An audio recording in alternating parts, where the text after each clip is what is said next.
Daniela Arredondo Papiol se dedica a estudiar los patógenos de las abejas melíferas. ¿Qué es eso? Escucha este episodio de Un podcast de ciencia. Un podcast de ciencia.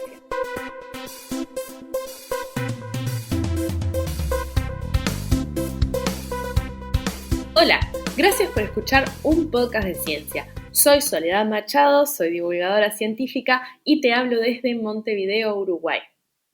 Para este episodio me senté a conversar con Daniela Arredondo Papiol.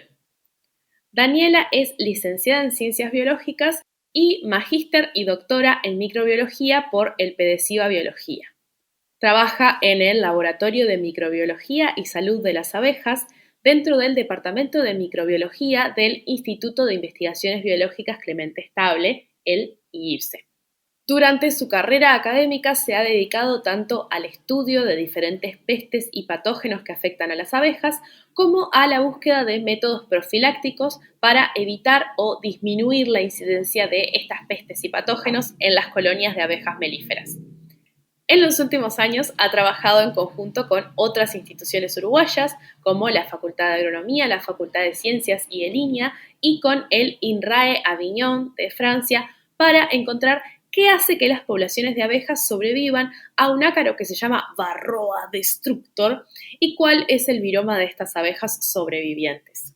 Hablamos de destrucción de colmenas, de fuego, de películas, de cómics y, como siempre, del éxito y el fracaso. Así que sin más, vamos a empezar el episodio. Bueno, bienvenida una vez más a un podcast de ciencia, Dani. ¿Cómo estás? Buenas. Y una vez más es porque ya grabamos este episodio, pero no se grabó. Es el episodio de déjà vu, o lo contrario, porque en realidad no es que están escuchando un episodio que ya escucharon, es que es la primera vez que lo escuchan porque grabamos y tuvimos todos los problemas técnicos habidos y por haber, así que estamos volviendo a grabar, así que este en realidad es el episodio Déjà vu, boludato extra para la audiencia. Bueno, para quienes no te conocen, yo voy a haberte presentado, pero queremos escucharte a ti, así que, contanos un poco cómo llegaste a ser la doctora Daniela Arredondo. En realidad fue por serendipia. Fue medio que de casualidad. Desde chica me gustó muchísimo la biología, me gustaban los animales, quise ser veterinaria, después quise ser forense. Después un amigo viajó a Mundo Marino y dije, yo quiero entrenar ballenas, y pregunté dónde podía estudiar a entrenar ballenas y me dijeron en Facultad de Ciencias. Okay.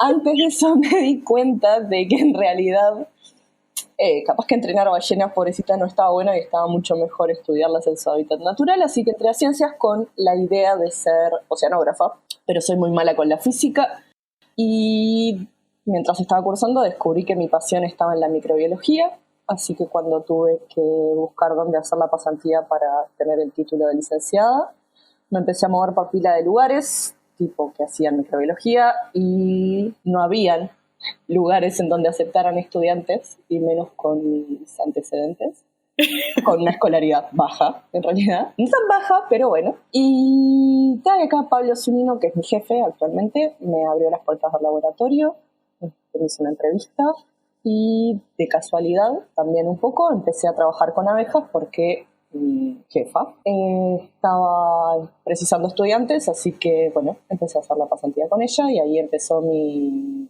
viaje por el maravilloso mundo de las abejas y de la microbiología de las abejas. O sea, pasaste de las ballenas a los microorganismos y después te quedaste más o menos en el medio. Más o menos en el medio, ahí con los artrópodos. Que son las abejas, pero vos no estudiás a las abejas en sí, sino que estudias los microorganismos que viven en las abejas, así que no te fuiste mucho de la escala microscópica tampoco. No, por suerte no. Igual depende, hay cosas que he hecho que no tienen tanto que ver con los microorganismos de las abejas, pero que igual están buenas. Bien. Entonces, abejas. Tenemos otro episodio que tendríamos que, en algún momento tendríamos que liberar el behind the scenes de este episodio que estuvimos como 1 hora y media hablando en nuestro otro podcast que se llama Todo un Tema. Pero, así que quienes te están siguiendo a través de mis podcasts, capaz que ya saben un poco, pero para quienes no saben, ¿nos puedes contar de qué viene tu investigación? ¿Cuál es tu pregunta? ¿Qué hacen? Empezamos con tu investigación de maestría y doctorado y después capaz que nos puedes contar un poco sobre qué estás haciendo ahora, que entiendo que es un poquito diferente. Sí. Digo casualmente, ¿No, como si no lo hubiéramos hablado ya. Hace 1 mes y medio. No lo hablamos. Bueno, a ver, cuando empecé a trabajar con las abejas, yo empecé trabajando con un patógeno de abejas, o sea, una bacteria que infecta a las larvas de las abejas y las mata. Esta bacteria tiene un nombre muy científico que se llama Penibacillus larvae, pero prefiero dirigirme a ella por cómo se llama la enfermedad, que es Loque americana, y es mucho más simple. Entonces, bueno, empecé estudiando la Loque americana y cómo esta infección, o la infección, interactuaba, lo que era la interacción abeja-microorganismo y qué pasaba ahí. Después me tomé un tiempo donde me fui a trabajar a la industria y no era lo mío, así que volví a la investigación y ahí empecé.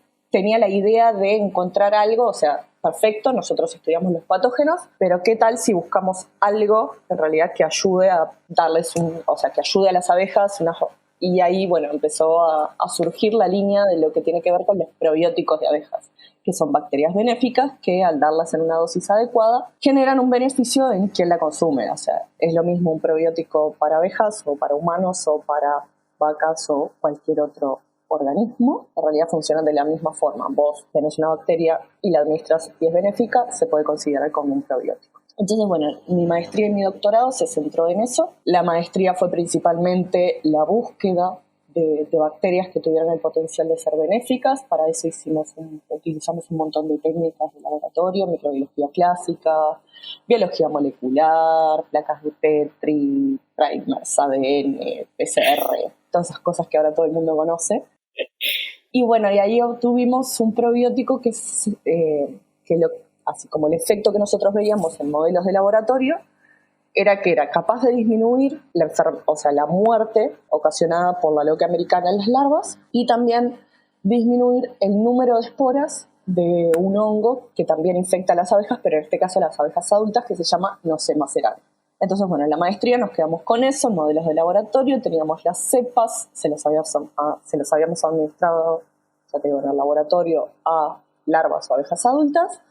Y en mi doctorado principalmente nos centramos en probar este probiótico en el campo, o sea, en colmenas de producción. Hicimos 4 ensayos de campo en distintas fechas, en distintos años, con muchísimos muestreos, con muchísimas cosas. Y bueno, y lo que vimos, en realidad, por suerte, para los apicultores actualmente, Loque americana no hay tanto, porque la única estrategia en el campo para...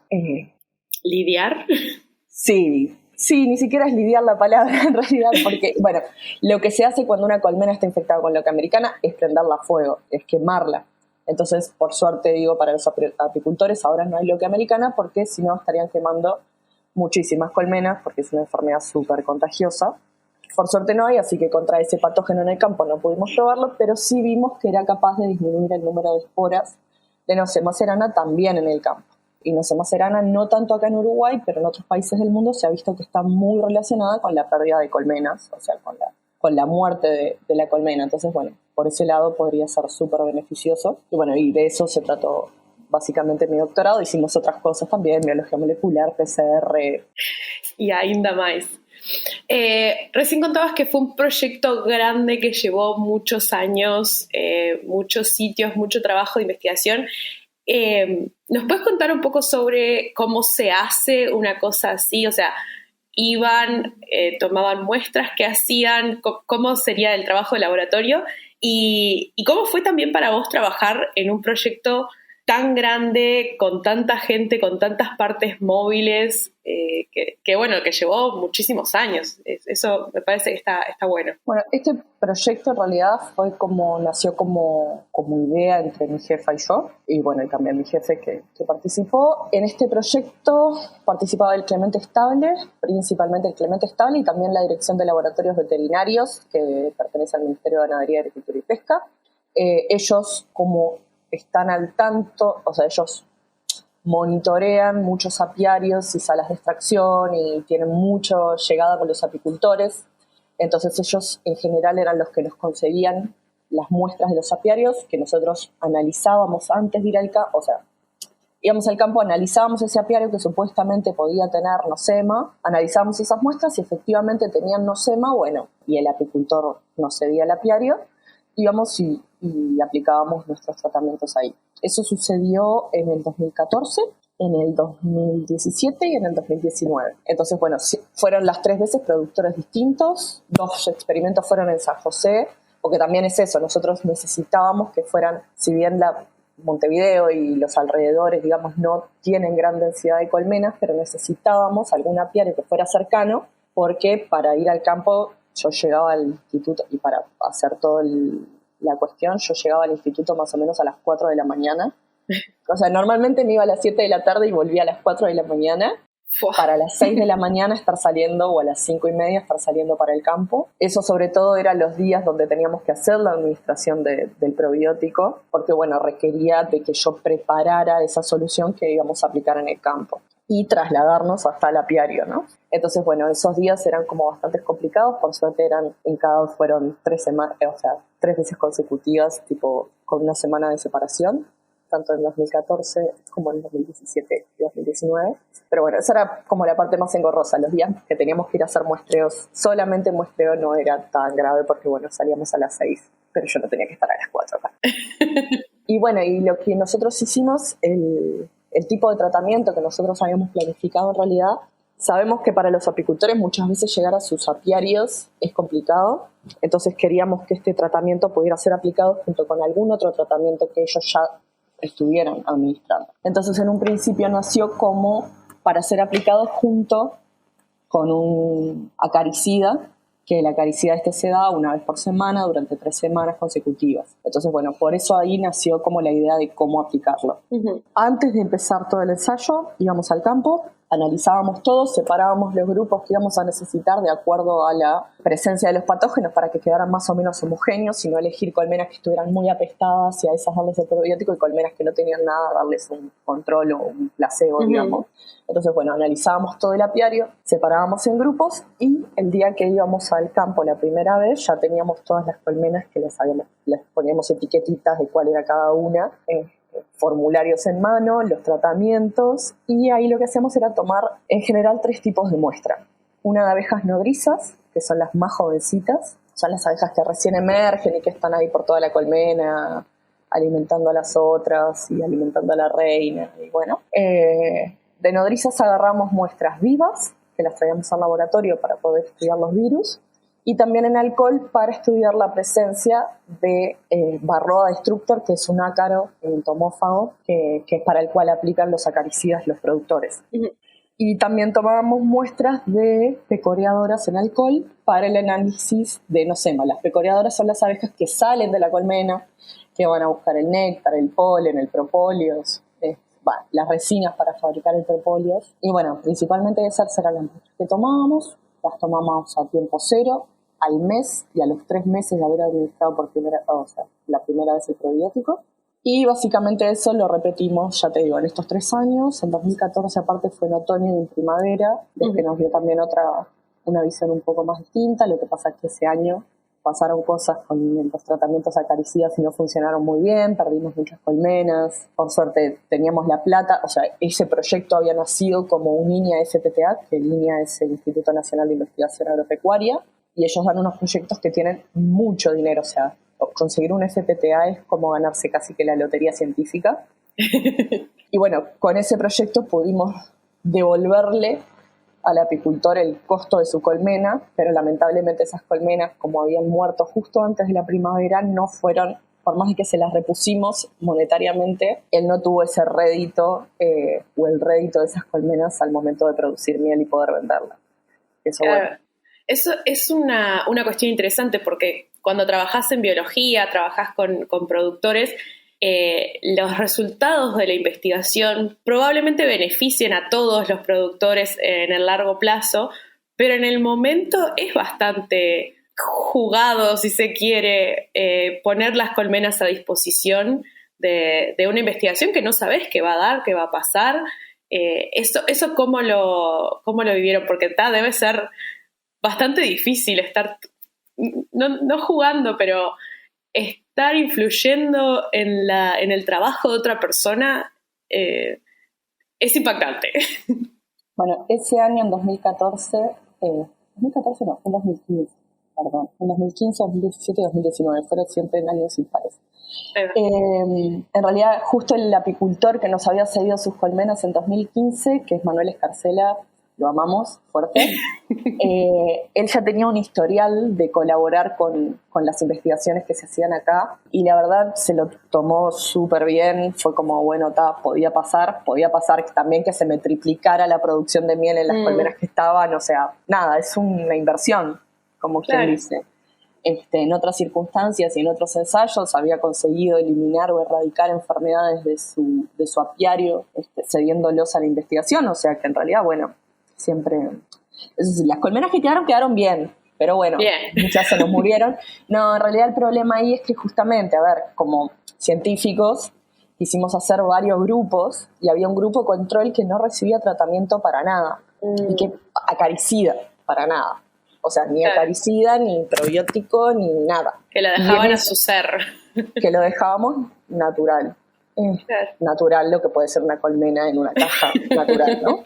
Sí. Y el tema, claro, como dije, varroa puede ser un gran problema, o sea, las colmenas cuando no se tratan en general y en muchas partes de Uruguay mueren, o sea, si no se tratan con acaricida mueren, y bueno, fue lo que pasó con esas colmenas. Todas las que no les aplicamos acaricidas murieron y fue un desastre. En los experimentos posteriores no nos arriesgamos a no aplicar acaricida y siempre todos los grupos tuvieron acaricidas también para salvaguardar la economía del productor, ¿no? Porque si fueran colmenas nuestras las podemos sacrificar en pos de la ciencia, pero esto se trata de una persona que es su fuente laboral o por lo menos parte de sus ingresos lo saca de la cosecha de la miel, entonces no podíamos jugar mucho con eso y también el resto de las veces ya aplicamos tratamiento acaricida para todas. Claro, igual ahí ya como quien dice tuvieron una evidencia de que no aplicar acaricida no está bueno.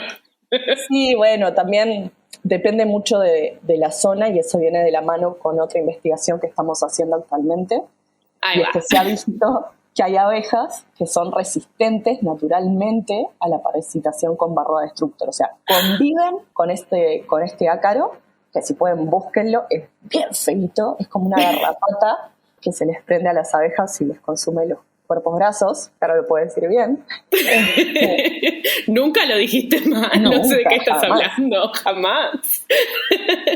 Que consume los cuerpos grasos de las abejas, entonces las debilita, las envejece antes y son colmenas que mueren temprano. Estas colmenas que son resistentes en realidad conviven y con alto, o sea, con niveles de parasitación interesantes y no se mueren. Entonces, bueno, estamos ahora estudiando a ver cuáles pueden ser lo que marque que estas abejas puedan ser resistentes, si es un tema ambiental, si es un tema de comportamiento, si es un tema de la varroa y no tanto de la abeja, o sea, estamos haciendo investigaciones en ese aspecto y que es lo que nació de un proyecto de cooperación con gente de Francia, del INRA, y bueno, que esas colmenas igual ya se estaban estudiando acá, pero yo me incorporé cuando nació el convenio con este instituto. Ahí va. Entonces, lo malo que tiene entrevistar a gente que hace comunicación científica es que me sacan las preguntas y se las hacen a sí mismas y yo estoy acá grabando nomás.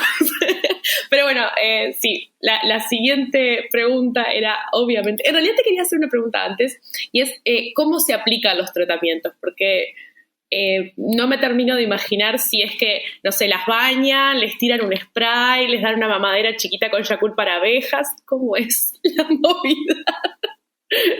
Me muero, ¿te imaginas una mini mamaderitas ahí? Unas mamadritas pequeñitas.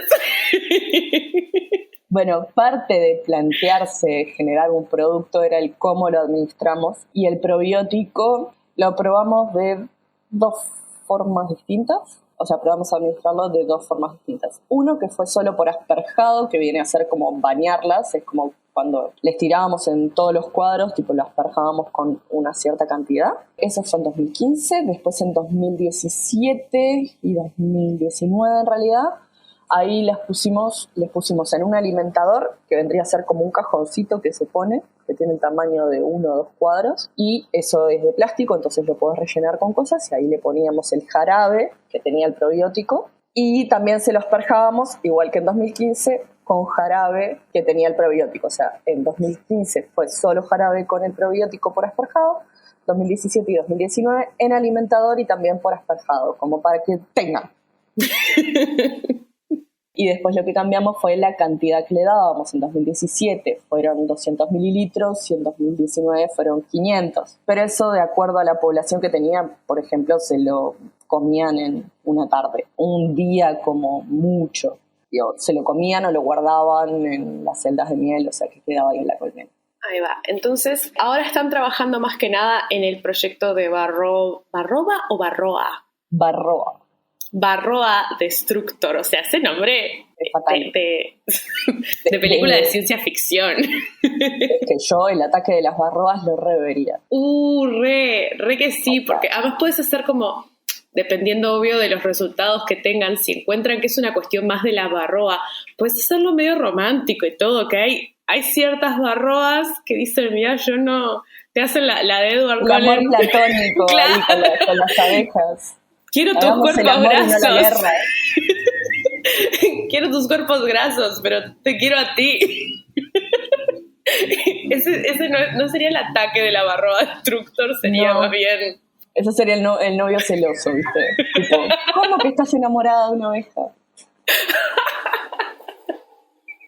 Me gusta la idea. Yo que sé, Hollywood, que está escuchando. Romualdo Hollywood. Atenti. Si filmaron Black Sheep, perfectamente pueden filmar el ataque de la barroa. Yo iba a decir, si hicieron Ant-Man, pueden hacer. El universo de Marvel es grande. Pero bueno, ahora están trabajando con Barroa. ¿Tenés alguna idea de algún resultado intermedio para dónde van a seguir? ¿O todavía están en fases medio preliminares y es todo medio, estamos viendo para dónde arrancar? Bueno, en realidad hay muchos factores que pueden influir en esta resistencia. Uruguay no es el único país que tiene abejas resistentes, o más que resistentes, sobrevivientes, en realidad, porque se trata de abejas que sobreviven a la infección con barroa sin tratamiento. Y en distintas partes del mundo se ha visto que está originada por distintas cosas. Acá nosotros vimos que en realidad puede estar influido por el comportamiento higiénico de las abejas. Tiene un componente bastante importante. Es algo que hay que seguir investigando. Se tienen que hacer muchos más ensayos para poder decir que vienen por ahí. Y ahora se está investigando también con feromonas de estas abejas. Gente de química está trabajando en esto. Yo estoy estudiando aparte el viroma de esas abejas, o sea, qué virus están presentes tanto en las abejas sobrevivientes como en las que son susceptibles, para ver si quizás es que esas barroas están menos contaminadas con virus, no son tan buenas transmisoras de virus, entonces eso ayuda a que las abejas puedan sobrevivir. Hay muchas hipótesis y estamos analizándolas. Principalmente hasta ahora el resultado así como preliminar que tenemos y seguro es que tiene que ver con el comportamiento ayuda. Hay que ver si hay otros factores que también están influyendo en esa resistencia. Ahí va. Y literal me olvidé ya de la respuesta que pediste la vez pasada, así que esto es totalmente espontáneo. También me comentaste en algún momento que estabas trabajando o que alguien del grupo estaba trabajando nada que ver con las abejas, sino con infecciones urinarias. Sí. ¿Me lo inventé? No. Entonces, ¿nos podés contar un poco sobre ese proyecto? Porque está buenísimo. Bueno, hay una línea histórica dentro de mi laboratorio. Histórica me refiero a que empezó hace mucho más de 20 años, que tiene que ver con las infecciones del tracto urinario y qué patógenos las ocasionan. Esta línea principalmente siempre se basó en el estudio de Proteus mirabilis, que es una de las bacterias que genera infecciones más frecuentemente. Y allá por el 2016, que yo estaba sin trabajo, o sea, sin trabajo no, estaba con solo la beca, y una amiga estaba necesitando, una compañera de trabajo estaba necesitando tipo alguien que les ayudara a hacer un kit de detección de bacterias para orina. Me propuso participar y bueno, participé, hicimos cursos de capacitación empresariales y cuestiones, porque la idea era desarrollar un producto que pudiera ser vendido y utilizado por todo el mundo. ¿En qué consiste este producto? Bueno, muchas de las oyentes y quizás de los oyentes en algún momento de su vida tuvieron una infección urinaria, porque por lo menos el 60% de las mujeres y el 40% de los hombres van a tener un episodio de infección urinaria en su vida. El 30% de las mujeres, de ese 60% de las mujeres, va a tener recurrencia de esas infecciones urinarias, y eso se ha visto de que las bacterias se meten adentro de las células del epitelio urinario y pueden alojarse ahí como en un all inclusive, y entonces los antibióticos no tienen efecto. Y bueno, como cuando uno tiene una infección urinaria va a la emergencia, en la emergencia le dicen, bueno, haga pis acá, le hacen un test rápido, que el test rápido es una tira reactiva, que muchas veces no es lo suficientemente precisa, porque también depende mucho del médico o de quien la mire. Nosotros creamos este kit de detección de bacterias en orina, que tiene mucha mejor especificidad, también mucho mejor valor predictivo positivo y negativo que las tiras reactivas. Estuvimos trabajando en eso durante 3 años, todavía no hemos podido sacarlo del instituto porque eso requiere mucha burocracia. Este es un trabajo conjunto, ya te digo, entre acá el Clemente Estable y también el Instituto de Higiene, que hay una unidad asociada entre investigadoras de los dos lugares. Y este kit lo que haría en realidad es que vos, frente a una infección, este kit es muy específico en decirte si tenés presencia de bacterias en orina o no. ¿Qué puede ayudar a que si no lo detectás, es muy probable que vos no tengas una infección urinaria? Entonces, ¿qué pasa? Vos no te dan el antibiótico que normalmente te dirían, bueno, a ver, si estás con síntomas y signos de infección urinaria, tomate este antibiótico, o sea, hacete el urocultivo, tomate este antibiótico, y a las 48 horas con el resultado vemos si ajustamos el antibiótico o no. Que muchas veces la gente, cuando tiene el resultado del antibiograma, no va de vuelta y no cambia el antibiótico. O sea, claro, son casos muy particulares en los cuales hacen eso. Y como la tira reactiva puede tener valores que puedan pasar por positivos y puede ser cualquier otra cosa, en realidad la gente va a estar tomando antibióticos de forma innecesaria y haciéndole un daño a su cuerpo, bueno, y al medio ambiente en general, por el uso de antibióticos indiscriminadamente. Entonces, este kit en un periodo de 2 horas te dice si efectivamente tenés bacterias en orina o no.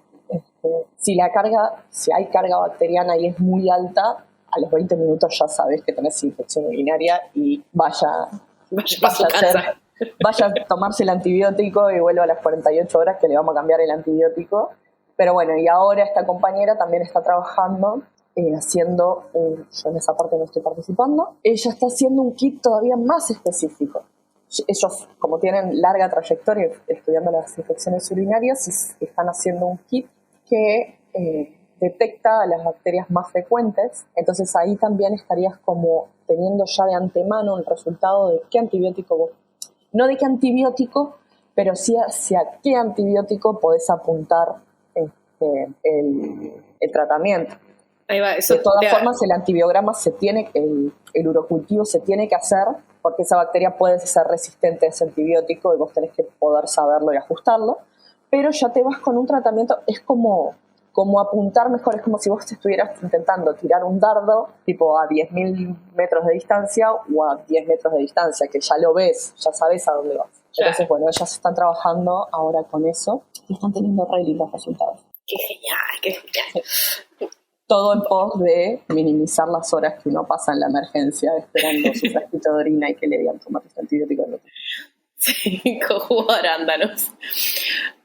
Aprovecho para preguntar, porque total, esto de última se corta. ¿Es cierto lo del jugo de arándanos para la infección urinaria o es un mito? Dicen que funciona. La verdad yo no estoy tan metida en el tema, pero de lo que he escuchado sí funciona. Igual, ¿puedo hacer un chivo? Sí, obvio.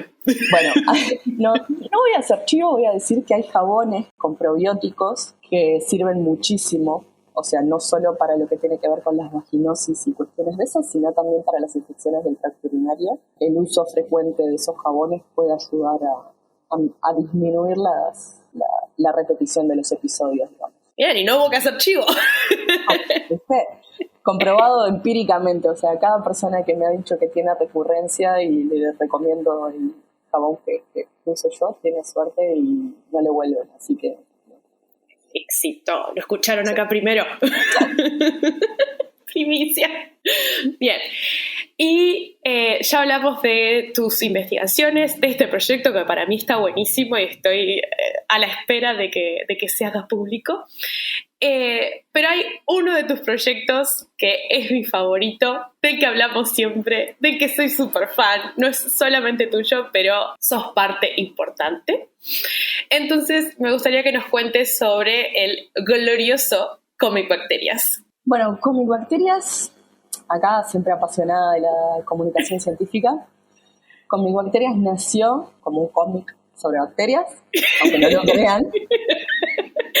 Los nombres no son lo nuestro. No. Podcast de ciencia. Un podcast de ciencia. Todo un tema. No, todo un tema es un nombre.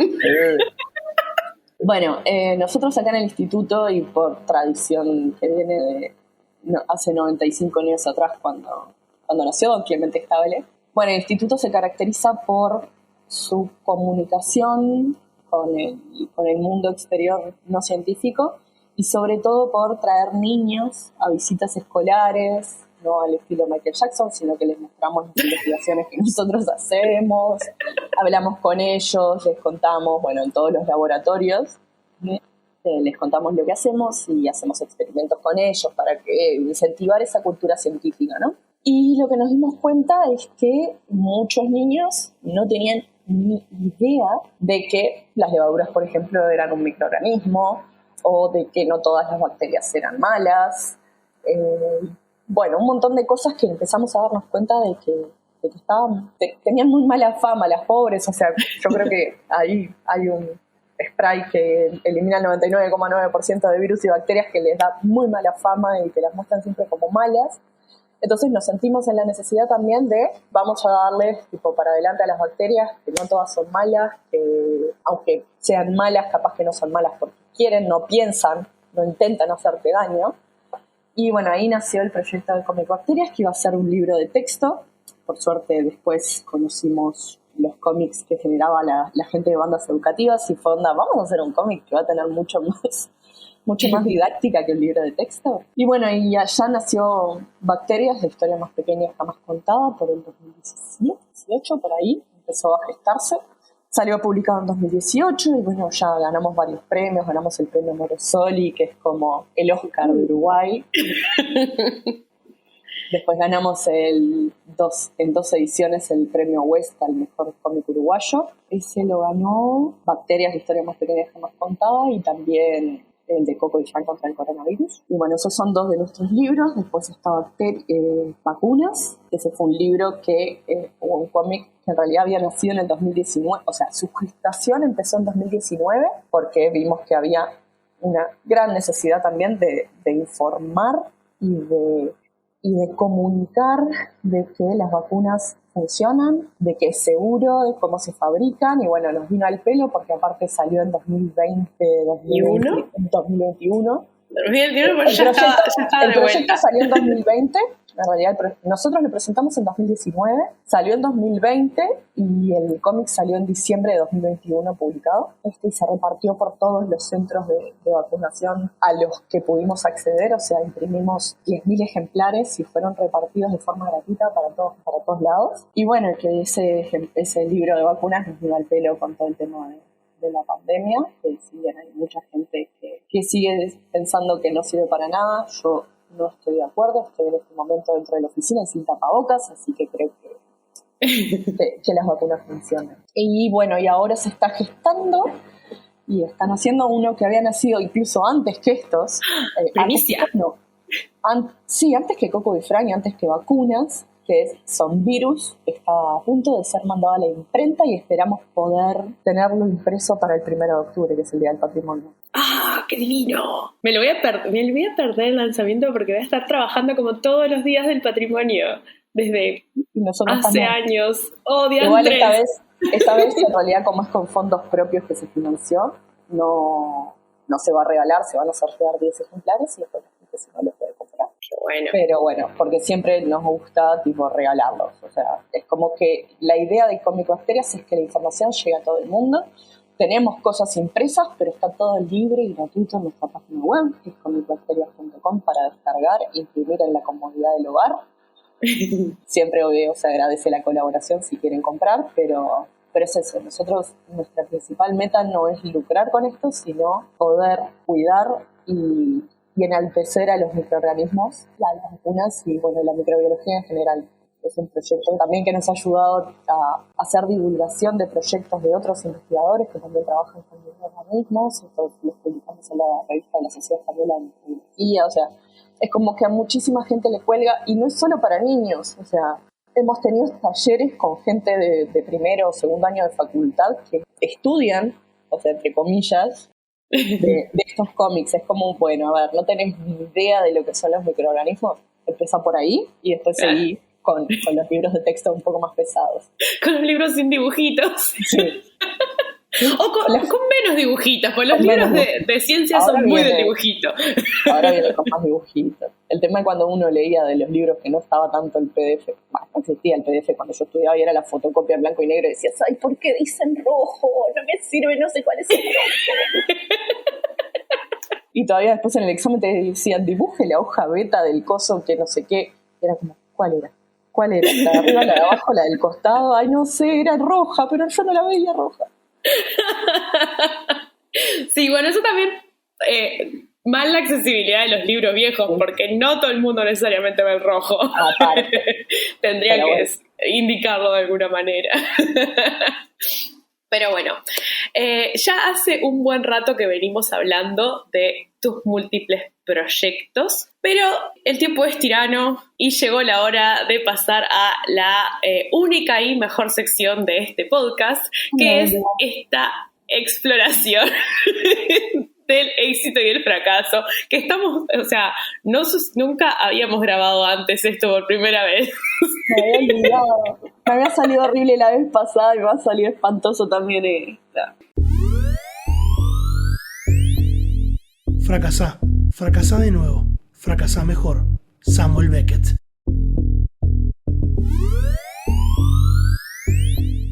Parte del proceso. Un foda a mi persona, a ver, vamos. Tú puedes, estamos contigo y esto es justamente parte del proceso de la ciencia. Entonces, para quienes no conocen el podcast, acá hablamos de el éxito y el fracaso, porque está esa idea de que, que el fracaso es algo malo y que si fracasas sos una fracasada y que hay que evitar el fracaso a toda costa, cuando en realidad, ya hablaste muy brevemente al principio, pero vos y yo pasamos por la experiencia de tener malas notas y podemos comprobar empíricamente, por lo menos en nuestros casos, que no se te salen las tripas por los dedos por tener malas notas. Entonces, esto es lo que me llevó a mí a preguntarle a otras personas que se dedican a la ciencia que nos cuenten, para empezar, alguna historia de un fracaso, una metida de pata, algo que dolió en su momento, pero que al final o no fue tan grave, nadie se murió, o bien fue un cambio interesante o una experiencia de aprendizaje. Así que este es tu momento de volver a empezar, que aún no termine el juego. Duro. A ver, cosas que me marcaron forever and ever, que no me voy a olvidar más, así dentro de esas cosas de biología molecular, ADN, ARN, PCR, bla, bla, bla, bla, bla. ¿Qué otras siglas? Es a leer bien el manual del kit y no confiarme solo con eso. Pasó que teníamos un kit de una marca determinada y que decía, yo necesitaba extraer ARN, o sea, ácido ribonucleico, y no ADN. Y entonces, bueno, este kit, que ya estaba en nuestro laboratorio, hacía pila de tiempo, bueno, dije, me sirve, es un kit para ARN, perfecto. Seguí todas las instrucciones del kit y dije, bueno, ya extraje mi ARN, me voy a hacer los PCR. En realidad qPCR, porque hacemos cuantificación en tiempo real, que es bastante caro, o sea, por placa de 96 pocillos se te va una torta de guita. Y resulta que me estaba dando raro. Dice, caramba, ¿por qué me da raro? Ahí consulto con, en aquel momento, tutora, actual jefa, y me dice, ¿vos hiciste la digestión con DNAsa después de usar el kit? Le digo, no, porque el kit traía una digestión con DNAsa. Ah, no, pero eso no funciona bien, hay que hacerle otra. Y fue como, a todo esto yo ya había hecho como 10 placas de PCR con lo otro. No. Sí. Así que me gasté un montón de dinero. El aprendizaje es antes de usar cualquier... Bueno, a partir de ahí empezamos a ser un poco más cautos con los protocolos y ahora tenemos una carpeta en el Drive de protocolos y es tipo, si vas a usar tal kit, tenés que seguir estos pasos. Si vas a usar tal otra cosa, tenés que seguir todos estos pasos. Si vas a estudiar tal cosa, todos estos pasos. Y bueno, aprendimos, creo que todos, a ser un poco más prolijos con la información y que no solo se quede en un, yo lo había probado y me había dado que tenía que usar otra cosa. Así que bueno, eso servirá para las generaciones más chicas que entren a nuestro grupo de investigación. Y eso fue como, me gasté como $500, $1,000 en nada, porque en los resultados que no sabía para nada. Bueno, fue una inversión a largo plazo en un sistema de información interna. No, la verdad, admiro la paciencia de mi jefa que me miró, puso una cara de ¿qué hiciste? Y no me acogotó cual Homero a Bart Simpson. Fue como pero no hiciste. No, una paciencia. Ella tiene hijos chicos, entonces bueno, ahora ya no eran chicos, pero en aquel momento eran chiquitos. Sé que ella tenía mucho la paciencia cultivada. Curada de espanto. Pero la técnica del kit decía que había que hacerle 2 digestiones, no. ¿O era que... bueno. No, a ver, no fue enteramente mía la culpa. Claro. Pero no confiarse tanto en el manual del kit. Esa fue la enseñanza. Y siempre preguntar, ¿alguien usó este kit? ¿Alguien sabe si hay que hacer algo más? Y hacer pruebas. No, y quizás hacer pruebas antes de largarte a hacer las 30 placas que tenías planificadas y darte cuenta en la mitad de que estabas a 50. Pasas que cosan. Pero bueno, para no terminar... Igual es una historia simpática. Porque ya pasó bastante tiempo. Ahora me río porque pasó pila de tiempo, pero en ese momento me reía y no de risa. Me reía y me van a matar. De estrés. Con razón después no me renovaron el cargo, no. No todo fue para bien. Todas las cosas pasan por algo. Con el título de doctora. Bueno, nada, nos equivocamos. Somos seres que nos equivocamos. Exactamente, y eso es parte de lo que me gusta de estas conversaciones y de preguntar explícitamente sobre el fracaso, porque no hablamos mucho sobre esos temas. Entonces, está bueno poner estas cosas sobre la mesa y decir eso, somos personas, nos equivocamos y de lo que nos equivocamos aprendemos. Y eso está bueno y es importante. Y para terminar un poquito más arriba, me gustaría hablar del otro lado del éxito, no solo del éxito de aprender y de tener experiencia. Y me gustaría que compartas con nosotros o bien en qué momento te sentiste científica con C mayúscula y dijiste, mamá, llegué, o ¿cómo te imaginás que sería eso? Bueno, uno siempre, aún después de tener el título de doctor, se siente con un poco de síndrome del impostor, lamentablemente. Yo creo que la primera vez que dije, estoy haciendo ciencia, fue cuando tuve mi primer resultado haciendo la tesis de la licenciatura, y fue como, pucha, esto me gusta, Y fue como, bueno, el gran empuje como para seguir y embarcarse en hacer un posgrado en Uruguay. yo tuve la opción de irme al extranjero, después por temas familiares decidí quedarme en Uruguay y la verdad que no me arrepiento. O sea, el que hace ciencia en Uruguay trabaja a un nivel muchísimo más grande que lo que puede ser en cualquier otra parte del mundo, con muchísimo respeto, pero aprendemos a hacer ciencia con escarbadientes y gomitas. ¿Literal? Literal. Tipo, usamos escarbadientes para repicar las colonias muchas veces. Sí, me imaginé que no habías elegido escarbadientes porque fue lo primero que se te vino a la mente, sino porque realmente los usaban. Me gusta la microbiología. Y bueno, eso. Y después cuando el primer paper con mi nombre fue como... ¡Oh! Pero bueno, aparte fui la primera de mi familia, o sea, somos la primera generación de mi familia de tener estudios de posgrado, de grado y de posgrado, de entrar a la universidad. O sea, mis padres no habían tenido la oportunidad, mis abuelos ni hablar, eran inmigrantes europeos en busca de un futuro mejor y alejarse de la guerra. Entonces, bueno, fue como, cuando vi el primer arredondo de todo, fue como, ¡ay! Abuelo, sentí orgulloso. Obviamente mi madre estaba súper orgullosa, pero fue como, mira, abuelo, para vos, en tu honor. Eso, como esas cosas chiquititas que te hacen darte cuenta de que haces ciencia.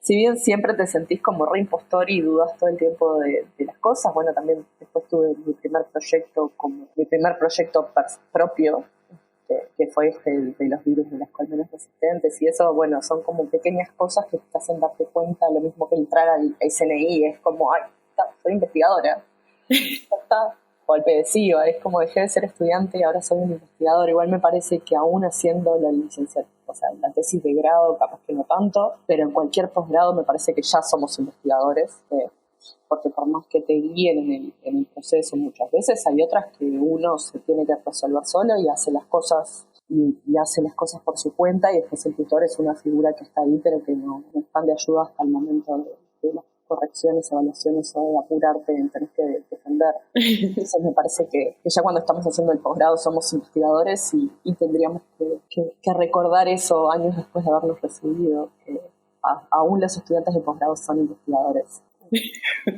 Sí, a veces es medio difícil eso, porque ves la gente que ya está más establecida y vos te sentís que estás en pañales. Probablemente tengan las mismas inseguridades que vos u otras distintas, o sea, pero creo que nos pasa a todos. Sí. Más cuando uno está... ni siquiera hablo de etapas de formación, sino que yo qué sé. Bueno, en la universidad es un poco distinto, pero yo qué sé, acceder a un grado 3, 4, 5 presupuestados, en nuestro caso, o sea, es como nada, es la meta y trabajamos para eso, no por el presupuestado, sino por el prestigio. Claro. Es como que ya estás consolidado. Bueno, el mío era para investigadores no consolidados, investigadorcitos, le llamaría. Investigadores bebés. Investigador junior. Ahí va. Y bueno, muchísimas gracias, Dani, por sentarte a conversar conmigo, no una, sino 2 veces. ¿Qué me pasa por haberme negado durante tanto tiempo? No quería sopa, 2 grabaciones. 2 grabaciones. Pero bueno, muchísimas gracias y muchos éxitos. Gracias a vos por invitarme. Esto fue un podcast de ciencia, una producción de Soledad Machado y Magnus para Estudio Robota. Si querés encontrar más episodios, suscribirte o dejar un comentario, lo podés hacer en ivox.com, que se escribe IVOOX, en Spotify, en Google Podcast, en Apple Podcast o en los otros lugares donde se consiguen podcasts. Además, podés encontrar los episodios en el canal de YouTube de Perdidos en el Éter y podés comunicarte con nosotros por Instagram y Twitter, es @podcastciencia en ambas redes. Si te gustó el episodio, te quedó alguna pregunta para Daniela o aprendiste algo nuevo, déjanos un comentario en iVoox, en Apple Podcast, en Google Podcast o en cualquier lugar que nos puedas dejar un comentario. Como agradecimiento por escuchar hasta el final, en cada episodio les cuento un dato completamente inútil, también conocido como un boludato. Boludato.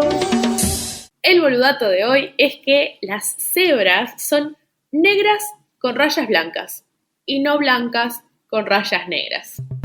Muchas gracias por escuchar un podcast de ciencia y nos volvemos a encontrar con un nuevo episodio en 2 semanas.